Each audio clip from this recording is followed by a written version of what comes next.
Est-ce que c'est pas justement ça le cas de beaucoup de jeunes musulmans qui adoptent l'occidentalisme comme ils adoptent tous les travers de l'occidentalisme et pourtant se prétendent musulmans. Pour donner l'exemple de ça, c'est un peu le dealer qui en plein ramadan dit ah non, non, attention, moi je commence mon business après le coucher du soleil. Bon, je fais un exemple volontairement provocateur. Parce Ah qu'il oui, paraît que là, j'étais trop gentil. Alors... mais c'est avec moi qu'il faut être méchant, hein, c'est pas.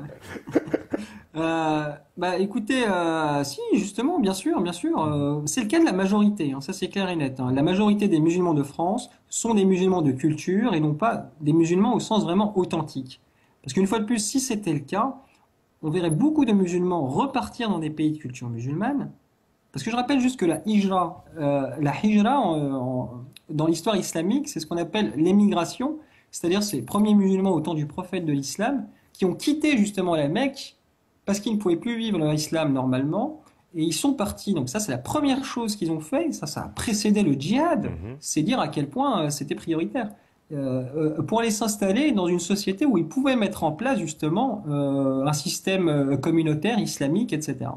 Donc ça, c'est vraiment la priorité. Un vrai musulman aujourd'hui, il doit chercher les moyens d'aller vivre dans un pays musulman. Ça doit être une des priorités normalement du musulman. Il peut pas toujours le faire, mais ça doit être normalement son objectif. Or, lorsqu'on parle avec la plupart des musulmans, c'est pas du tout dans leur projet, pas du tout, pas du tout, pas du tout.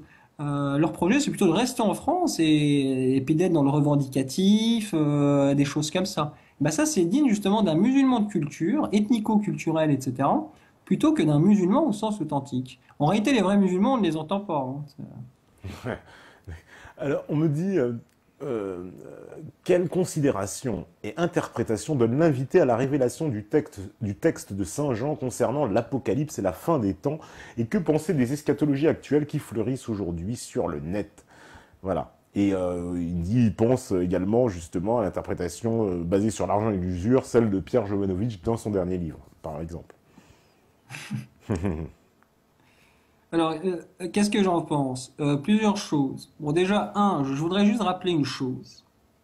C'est que lorsque vous voulez interpréter un texte religieux tel qu'une partie de la Bible ou du Coran, etc., la première chose à faire, lorsqu'on est un citoyen lambda comme moi, etc., bah, c'est de se référer aux savants religieux, aux spécialistes du texte. Lorsqu'on est musulman, on est censé se conformer à l'avis majoritaire des savants musulmans. Lorsqu'on est un catholique, on est censé se soumettre à l'autorité de l'Église et puis reconnaître l'interprétation traditionnelle de l'Église. Donc pour ces choses-là, par exemple dans la théologie catholique, il y a une exégèse traditionnelle de tous les pères de l'Église, tels Saint Augustin, Saint Thomas d'Aquin, etc., Mhm. qui sont des exégèses extrêmement brillantes. Et un bon catholique, il est censé se référer avant tout à ça. Or aujourd'hui, qu'est-ce qu'on observe? On observe justement, et ça c'est l'un des mots justement créés par l'occidentalisme. On observe aujourd'hui chaque individu, ça c'est l'esprit démocratique Mhm. occidental, prendre un texte de la Bible et l'interpréter exactement comme il veut. Et il va juste écrire des bouquins dessus. Mais ça, c'est pas digne d'une démarche religieuse classique. C'est pas comme ça que ça fonctionne. Euh, c'est comme si moi, si j'avais aucune formation scientifique, etc., je me permettais d'interpréter ce que j'observe dans la nature et d'écrire des bouquins dessus alors que je n'ai aucune connaissance scientifique. La Mhm. moindre des choses, c'est de consulter justement les spécialistes de la science. Eh ben, en théologie, ça marche exactement pareil. Mais il n'y a que l'esprit occidental qui... Parce que c'est quoi l'esprit occidental? C'est beaucoup plus subtil que l'athéisme. C'est ça qu'il faut bien comprendre. L'esprit occidental, il vous dit pas, vous devez nier l'existence de Dieu, ou vous devez y croire. C'est pas ça. C'est beaucoup plus subtil. Bon, un athéisme est beaucoup plus clair. L'occidentalisme, c'est de dire, vous pouvez prendre Dieu, mais dans Dieu, prenez que ce que vous avez envie de prendre, que ce qui vous fait plaisir. C'est-à-dire, Dieu lui-même a été soumis, Dieu ne plaise, à cette démarche consumériste, etc., occidentale. C'est ça le libéralisme occidental. Donc la première chose à faire pour ceux qui veulent revenir à un esprit traditionnel religieux, bah, c'est déjà commencer pour leurs propres textes, qui sont la parole de Dieu. Ils sont censés se conformer à la tradition religieuse à laquelle ils appartiennent. C'est la première chose à faire. Donc ces passages-là, il faut qu'ils se réfèrent voilà, aux spécialistes. Ouais. Donc ça pourrait être par exemple, comme je vois des fois, ces groupes de filles, toutes voilées, etc. Puis elles sont en train de fumer des clopes et de cacher du whisky dans leur sac. Ça, Bah là, oui, effectivement. Bon, là, c'est un cas vraiment très ouais. gros, très Ah, j'en ai grave. vu plusieurs, c'est pour ça que je me permets de souligner. Mais j'en ai croisé certaines. Des groupes comme ça où. je- Oui, bien sûr. Mais en fait, ces filles-là, si vous voulez, moi j'ai envie de leur dire, ne dites pas que vous êtes musulmane. Ne Ouais. revendiquez pas un statut musulman. Portez le voile si vous voulez, faites le ramadan si vous voulez, mais ne revendiquez pas en public un statut de musulmane. Parce que c'est ça le problème aujourd'hui, c'est que vous avez des musulmans qui sont dans le revendicatif, que ce soit à la cantine, des choses comme ça, mais qui en réalité n'ont pas un statut de musulman. Et c'est ça qui crée l'ambiguïté, qui crée tellement de mal. Mais c'est pareil dans les pays du Maghreb, hein. Les pays du Maghreb, c'est pareil, hein. Si vous creusez un peu, vous avez la moitié de la population qui n'est pas légalement, authentiquement parlant, musulmane.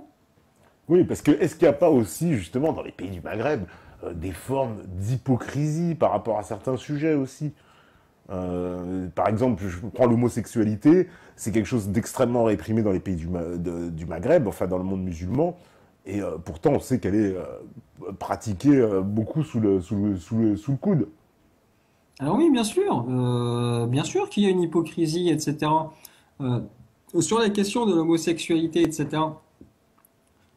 Bah, voici un exemple justement qui est le marqueur de cette idée que beaucoup de Maghrébins et tout ne sont pas de vrais musulmans, si vous voulez, ils n'ont pas un statut de musulman.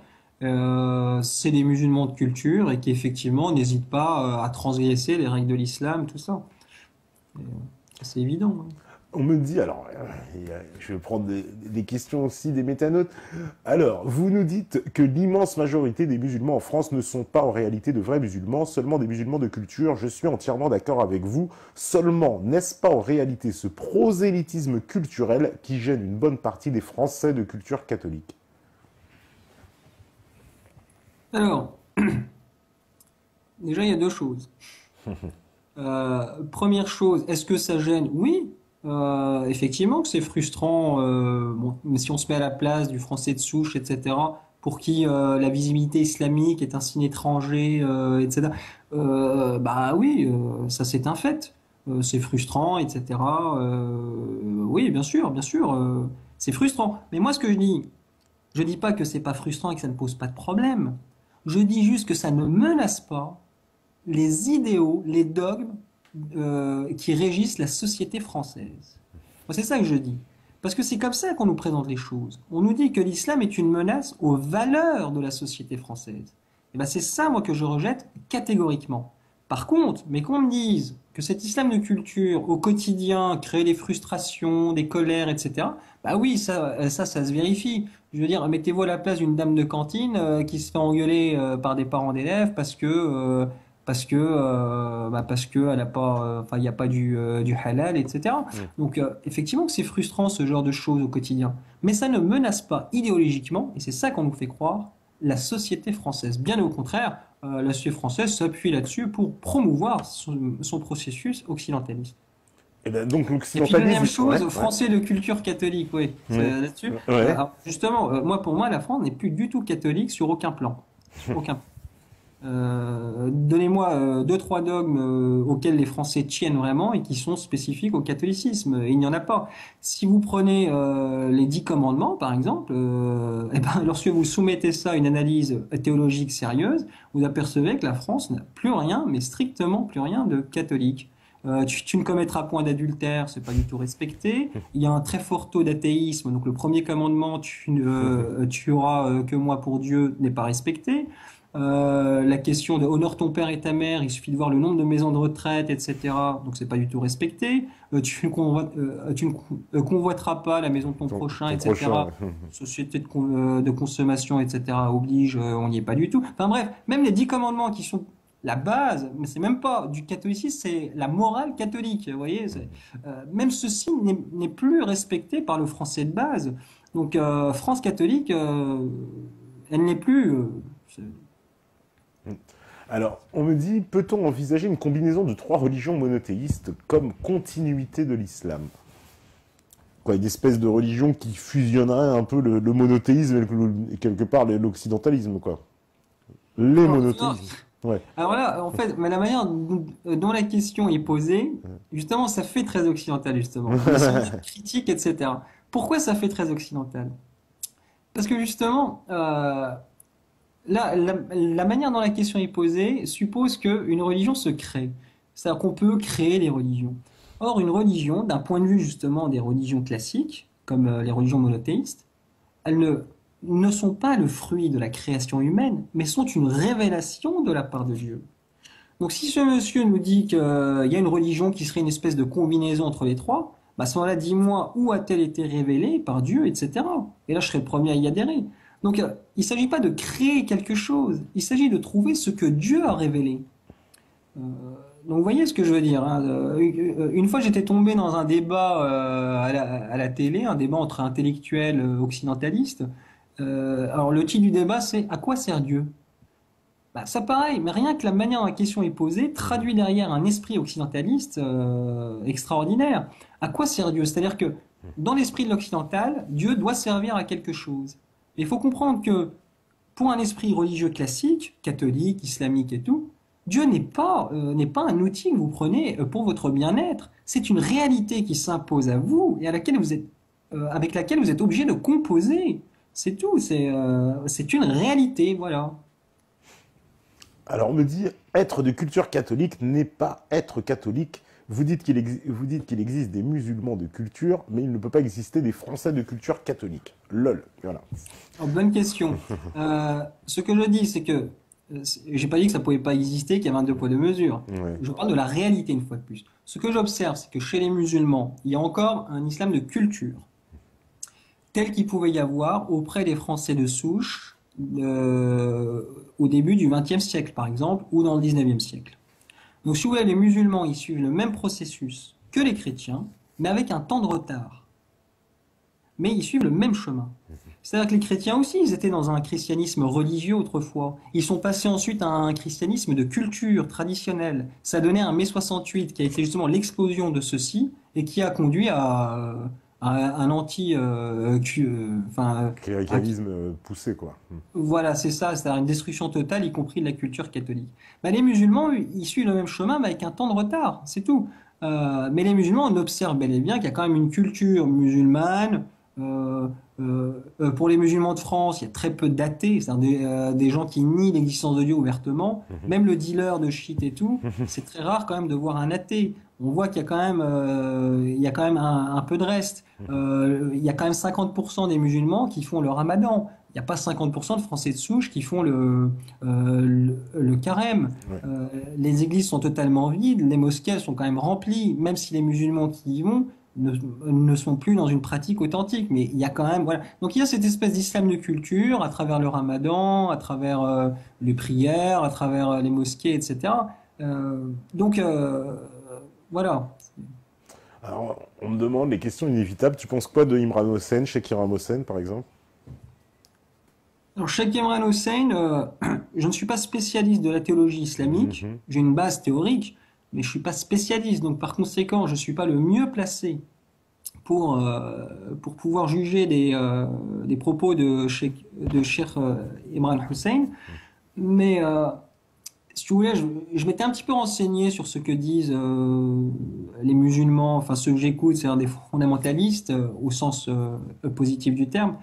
Bah, il faut savoir que Imran Hussein, sur certains aspects, il va à l'encontre des règles de théologie. Voilà, donc il se comporte pas toujours comme un vrai théologien, si vous voulez. C'est un peu comme un scientifique qui dirait des choses extrêmement intéressantes et tout, mais sur certains aspects, il ne respecterait pas la démarche scientifique, donc la démarche expérimentale, etc.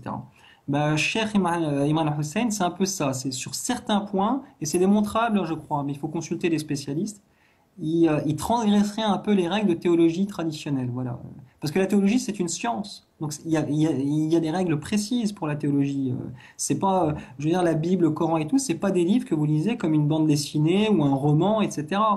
Il y a une science derrière, c'est-à-dire qu'il y a des règles de lecture, des principes, une méthodologie. Alors Imran Hussein, il me semble qu'il transgresse certaines de ces règles. Après, ça, c'est l'avis des spécialistes, hein. D'accord. On me dit, est-ce que le sport est une nouvelle religion? Ouais. Bah, là, pareil, une religion, mais comme j'avais dit, une religion, c'est englobant, c'est-à-dire qu'il doit y avoir une Ouais. conception du mariage, de la politique, etc. Il n'y a pas de conception sportive du mariage. Oui, donc le sport fait partie de l'occidentalisme, quoi, Voilà, dans sa composante, mais n'est pas lui la religion lui-même, quoi. absolument, exactement. Ça fait partie de l'occidentalisme. Maintenant, la question qu'on peut se poser, c'est pourquoi est-ce que le sport Tient cette joue place, oui, un rôle oui, aussi important dans oui, l'occidentalisme? Voilà, absolument. oui. Ça, t'as une réponse, toi, à cette question? Pourquoi le sport, c'est quoi? C'est l'exaltation du vainqueur, du héros, de quoi? Des valeurs aussi? Parce que le sport, c'est censé, on nous parle toujours des valeurs du sport, tu sais, les sportifs ont une espèce de, allez, j'ai envie de dire, de préjugés d'honnêteté, hein, comme une auréole un peu au-dessus de la tête, parce que ce serait, bon, ça s'est beaucoup dégradé, hein, ces derniers temps. On a eu des images de sportifs un peu plus dégueulasses, mais je veux dire, le sportif, c'est quand même celui qu'on porte comme ça au pinacle, waouh, le saint tout-puissant, j'ai envie de dire. Oui, non, absolument. Mais d'ailleurs, on peut poursuivre l'analogie, c'est intéressant. Le sportif, c'est un peu l'équivalent de quoi au temps de la société profondément catholique? Ben, c'est un peu l'équivalent de l'espèce de moine ou du saint qui se mortifiait, vous savez. Ouais. Parce que le principe du sport dans l'occidentalisme, c'est quoi? Faire souffrir son corps, par exemple en faisant des tours de terrain, etc. C'est vraiment se pousser jusqu'au bout, faire souffrir son corps, mais en vue d'en récupérer un bien-être psychique. Bah, c'est le principe du jeûne, en fait, dans les religions classiques, où on mortifiait son corps, on se privait de nourriture, etc. Et où l'objectif, c'était d'en retirer un bien-être spirituel, etc. Donc ça joue un peu le même rôle. Après, c'est lié à un tas de trucs, hein. C'est l'exaltation, effectivement, c'est l'apologie de... C'est-à-dire qu'il faut vibrer, parce que ça, le sport, c'est vibrer au sens pulsionnel, etc.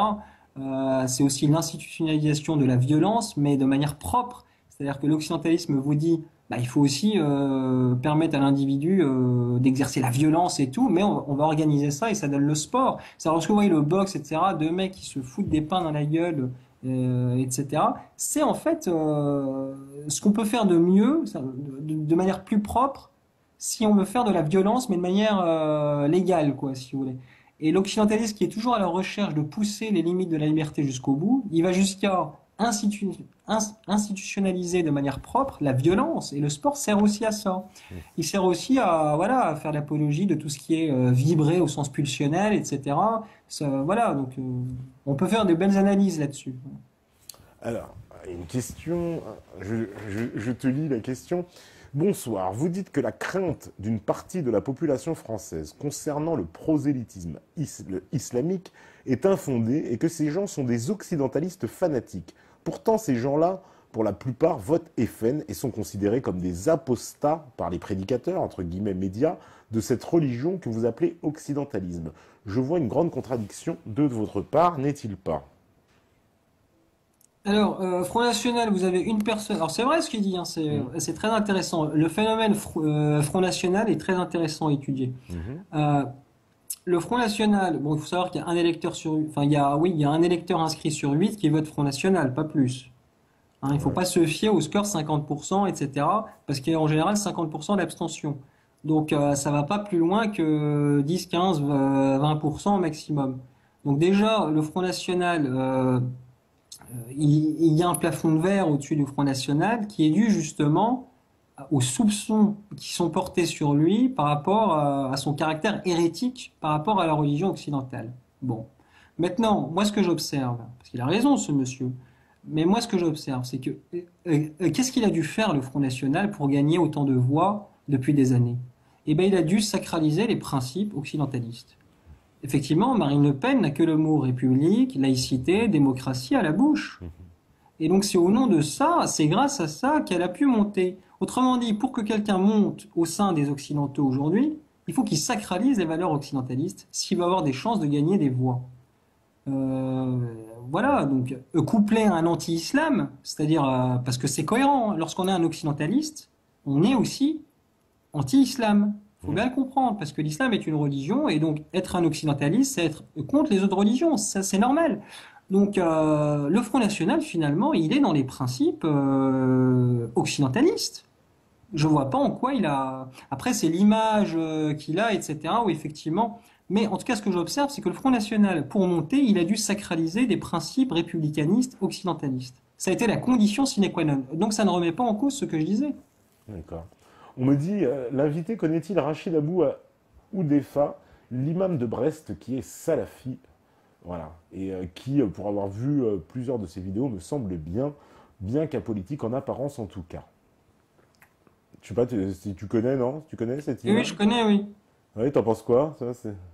Bah déjà, il faut savoir une chose. Bon, je veux pas être dans le procès d'intention ou quoi que ce soit, mais j'ai écouté plusieurs prédications de ce monsieur. Oui. Bon, déjà, il faut bien comprendre une chose, c'est qu'on peut pas être un imam nommé par la République et prêcher un islam authentique. C'est absolument impossible. Aujourd'hui, mais tous les imams, alors j'espère que ça va pas m'attirer des ennuis ce que je dis, mais euh, tous les imams que vous avez qui sont nommés par la République, que ce soit Rachid Abou Deifa, que ce soit, bon, je vais pas citer des noms pour pas nuire à certains, mais il faut bien comprendre que tous ces imams, ils peuvent pas prêcher un islam authentique. Pourquoi? Parce que l'islam, le vrai islam, mais comme le vrai catholicisme, etc., est incompatible avec les valeurs républicaines. L'islam ne peut pas demander à des musulmans de s'intégrer à un système anti-islamique. Euh, voilà, donc lorsque vous avez un imam de la République, lorsqu'il est nommé par la République, la contrepartie, c'est qu'il essaye justement d'occidentaliser l'islam en évitant des sujets justement d'incompatibilité, voire même en mentant, etc. Donc Abu Hudayfa, malgré sa belle apparence de salafi et tout, etc., euh, il prêche pas, voilà, il prêche pas un vrai islam, quoi. D'accord. Alors on me fait le lien aussi, on me dit être anti-islam, c'est être anti-religion, vous dites, pourtant on ne peut pas être occidentaliste en étant anti-judaïque. Qu'en pensez-vous? Très très intéressant, Ouais. très très intéressant. Alors il faut savoir déjà que l'occidentalisme est anti-judaïque le judaïsme en tant que religion. Mhm. Ah oui, nécessairement. Vous prenez l'exemple d'Israël. Israël est profondément anti-religieux.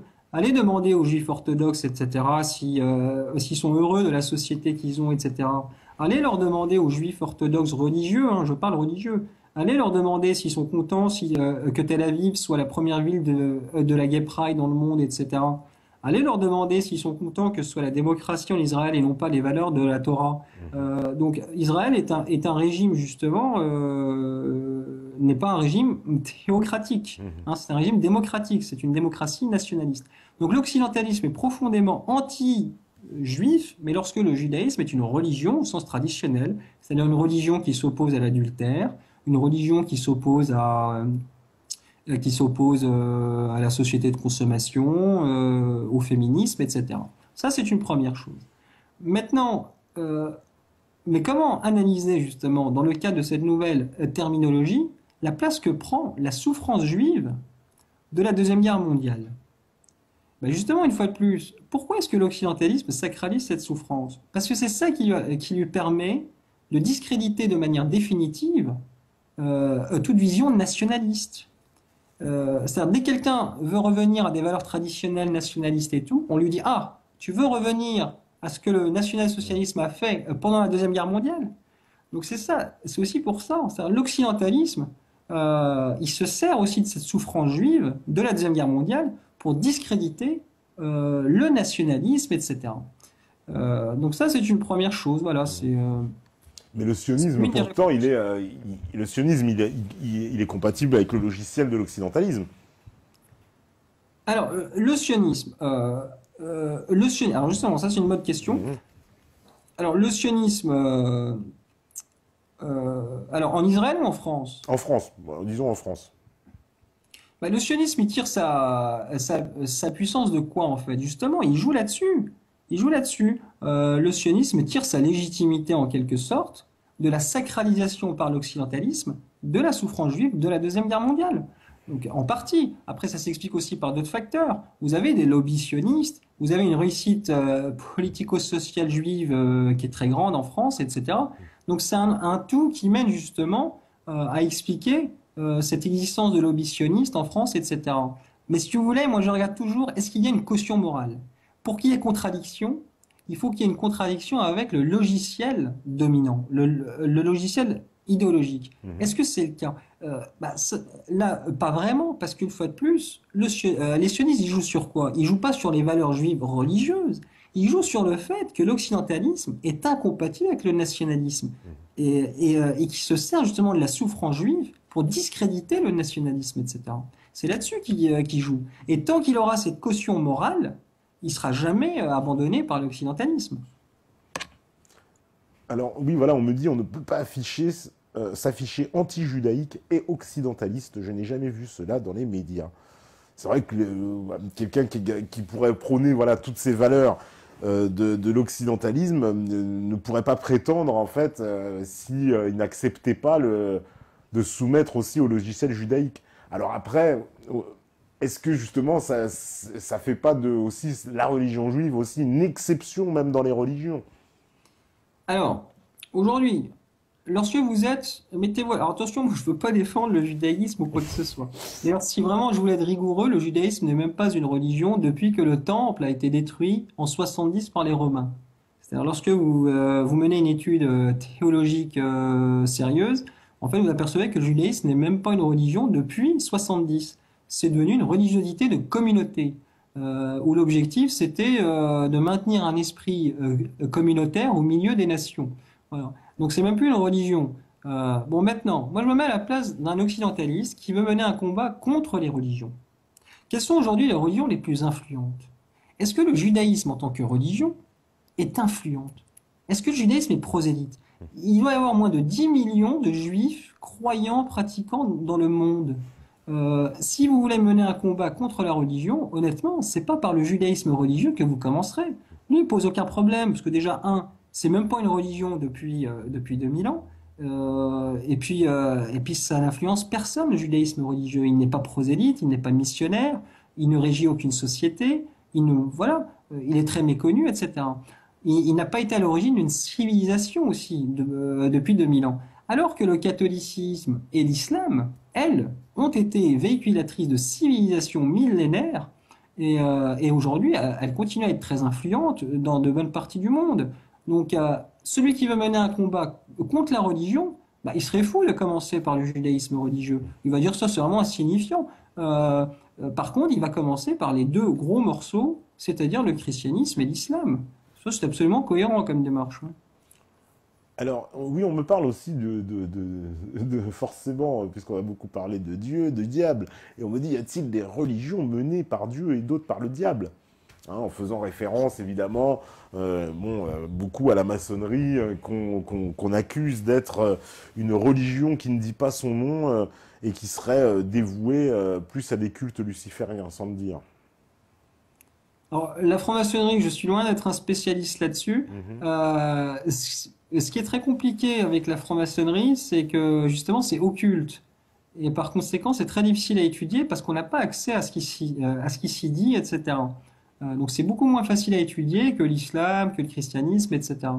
En tout cas, moi je sais une chose, c'est que je n'ai pas besoin de savoir ce qui se passe et ce qui se dit dans les loges maçonniques Mhm. pour analyser la société. C'est-à-dire qu'il suffit d'observer ce qui se passe dans le monde occidental, etc., pour comprendre le vrai logiciel occidental. En tout cas, pour comprendre assez de choses, pour avoir une analyse relativement pertinente. C'est-à-dire comprendre une religion par ses effets. Euh, voilà. Si partout la démocratie s'est installée, en tout cas ce qu'on appelle démocratie s'est installé, il y a une montée du libertarisme sexuel, une montée du féminisme, une montée de l'antiracisme, etc. Et ben on comprend que dans le logiciel de base originel, et qu'il soit franc-maçonnique ou autre chose, sont consubstantiels l'antiracisme, le féminisme, etc. Et c'est à partir de ça qu'on essaie de recoller les morceaux pour reproduire un logiciel cohérent d'analyse. Donc si tu voulais, moi je préfère éviter de parler des sphères occultes avec lesquelles il est très difficile d'avoir accès, avec lesquelles il est très difficile d'avoir des informations. Je préfère me focaliser sur les effets qui, eux, sont vraiment visibles afin d'essayer justement de comprendre. Alors, on me dit, le scribe se rend-il compte qu'il adhère à la même théorie de choc des civilisations des néoconservateurs? Ah, Mais, j'ai- mais justement, pas du tout. Ce ouais. que j'ai démontré aujourd'hui, alors là, j'ai raté mon objectif. Ouais, c'est Sandino qui dit ça. Alors là, j'ai totalement raté mon objectif. Hein. J'espère que c'est pas ce que la majorité pense. Mon objectif ce soir, c'était de démontrer qu'il n'y a pas de conflit de civilisation. C'est-à-dire qu'il y a parce que pour qu'il y ait conflit de civilisation, il faut qu'il y ait en gros deux religions qui s'opposent dans un rapport égalitaire. Or, il me semble, ce que j'ai essayé de démontrer ce soir, c'est que l'occidentalisme est de loin, mais de loin, avec une année-lumière d'avance, la religion dominante, la religion qui utilise des moyens militaro-religieux, etc., à des fins missionnaires, etc. Là où l'islam, lui, il est à des années-lumière derrière. Donc je n'ai pas démontré qu'il y avait un conflit de civilisation. J'ai démontré le contraire. J'ai démontré qu'il y a un écrasement de toutes les traditions par une seule religion que j'appelle l'occidentalisme. Donc pas du tout conflit de civilisation. Et c'est parce que, clairement, est-ce qu'il n'y a pas aussi presque, j'ai envie de dire, une tendance naturelle à ce que il y ait une opposition religieuse? En plus, historiquement, l'Occident, c'est toujours, j'ai envie de dire, opposé à l'islam. Enfin, dans son histoire, dans l'histoire religieuse, la chrétienté s'est toujours opposée à l'islam, on va dire, a combattu l'islam avec les croisades, etc. Est-ce que donc il n'y a pas une rivalité naturelle, en fait, finalement? Alors bien sûr qu'il y a eu il y a eu des conflits entre religions dans l'histoire, etc. Alors l'exemple de l'islam et du christianisme, c'est intéressant. Là, on peut vraiment, vraiment parler de conflit de civilisation. Pourquoi? Parce que nous avons deux religions qui se sont partagées deux bonnes parties du globe et qui sont dans un rapport frontal égalitaire. Effectivement, vous aviez autant de contrées musulmanes que de contrées chrétiennes. Jérusalem a été prise tantôt par les uns et tantôt par les autres, etc. On voit bien qu'il y a un rapport d'égalité de force, etc. Là, on pouvait vraiment parler de conflit de civilisation. Mhm. Mais là, aujourd'hui, entre l'islam et l'occidentalisme, mais pas du tout. Pas du tout. Je veux dire, on voit bien que l'occidentalisme exerce une bien plus forte influence sur le monde musulman. Il y a vraiment une crise d'identité, non pas en Occident, mais dans le monde musulman. C'est le monde musulman qui vit une crise d'identité, qui est justement notamment due à l'influence occidentale. Là où le monde occidental, lui, est totalement homogène, unifié, etc. Voilà, donc il n'y a pas de conflit de civilisation, il y a une religion qui est en train d'écraser l'autre. D'écraser l'autre. Et si vous voulez, l'islam, c'est quoi dans cette affaire? Pourquoi est-ce qu'il réagit? Pourquoi est-ce qu'on voit des groupes qui réagissent de manière violente comme ça? Et c'est un petit peu comme la bête que vous allez tuer et puis qui est en train de se débattre juste avant de mourir. Donc l'islam, il en est là. C'est pour ça que certains sont vraiment scandalisés, etc. et qu'ils essayent d'agir au plus vite. L'islam, il est au moment où la bête est en train de se débattre avant de mourir définitivement. Voilà. Et puis lorsque la bête se débat, eh ben, c'est assez violent, etc. Mais ça, c'est avant de mourir. Donc l'islam, il vit sa période, il se débat avant de mourir. Et certains l'ont compris. Ça explique les réactions urgentes et violentes de certains groupes. Ah ben, c'est comme ça que je vois les choses. Donc il n'y a pas de conflit de civilisation. L'Occident n'est pas du tout menacé. Oui, d'accord. On me dit aussi, que pense l'invité du monde asiatique? A-t-il une opinion quant à son influence, contrairement à l'islam, sur l'occidentalisme? Je pense notamment au New Age. Est-ce qu'il y a ce monde asiatique qui tire ses marrons du feu là-dedans? Parce que c'est vrai qu'on a parlé que des religions abrahamiques, mais voilà, il existe le bouddhisme, l'hindouisme, etc. Alors même si c'est circonscrit à certains territoires, ça représente quand même un nombre de personnes assez considérable. Oui, Mais, absolument, oui. et eux, ils sont aussi, se battent contre cet occidentalisme en Asie, ils sont aussi, c'est la même bataille qui se joue qu'avec l'islam. Alors l'occidentalisme, je connais beaucoup moins, mais pardon, le monde asiatique, je connais beaucoup moins. Mais cela dit, il est clair qu'il y a quand même une influence du monde occidental sur le monde asiatique qui est indéniable. Mhm. Vous avez par exemple des femmes indiennes qui vont jusqu'à faire des opérations pour s'éclaircir la peau. Vous avez des asiatiques, enfin des Chinois qui vont jusqu'à se faire débrider les yeux. Ils s'habillent comme des occidentaux, ils se coiffent comme des occidentaux, etc. Donc il y a une influence à sens unique qui est évidente. Euh, Maintenant, on me dit le New Age s'importe en Europe, dans l'Occident, etc. Donc le monde asiatique exercerait une influence, etc. Le New Age, le bouddhisme, tout ça. Mhm. Mais une fois de plus, moi, ce que j'observe, c'est que c'est pas le religieux qui s'importe, c'est le spirituel. Le religieux, c'est l'hindouisme, par exemple. L'hindouisme est une vraie religion où il y a une conception de la société, une conception du mariage, une conception de la mort, il y a une conception de tout. L'hindouisme est une religion et l'hindouisme ne s'importe pas.